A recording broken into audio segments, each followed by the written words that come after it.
In early April, Sophie Vega and her husband Juan walked into the U.S. Citizenship Immigration Services building in Fort Smith to complete the first step in getting Juan's residency. Now, walking in together as a couple for their interview, Sophie never imagined she'd be the only one walking out. To take a person that actually wants to be there for his kids and his wife and his family.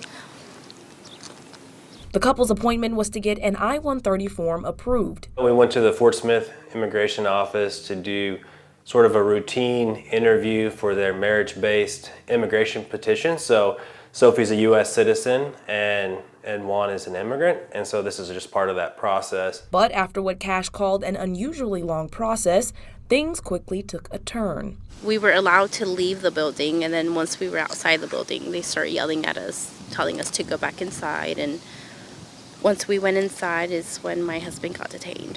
Juan has lived and worked in the U.S. for over 10 years, starting in New York where he first sought asylum. He was very young at that time, and there was some sort of mishap with some paperwork that ended up getting him an order of removal that he didn't quite know about. And now this mother of 3, soon to be 4, is fighting to get him back home. We filed the case at the immigration court to try to reopen that and to explain what had happened and explain that he has a pathway now. But the judge denied reopening the case, which means that at this point he'll have to be deported. Sophie says she's been able to visit and talk to her husband, but it doesn't make it any easier for her or the kids. We did go see him in Louisiana once, and he had been there only for like maybe 2-3 weeks tops, and she already was like, you know, who is this?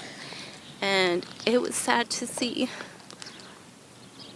I can't imagine, you know, like how they'll be if they don't see him for a longer period of time, you know. It's hard to be okay when you don't have that support. And you've had it this whole time and it's just taken away from you. If Juan is sent back to Honduras, Cash said they will continue to fight. Their next step will be sending waivers to the U.S. Embassy there in Honduras to get Juan back here in the States legally. Live in Benton County, Katani Gooch, 4029 News.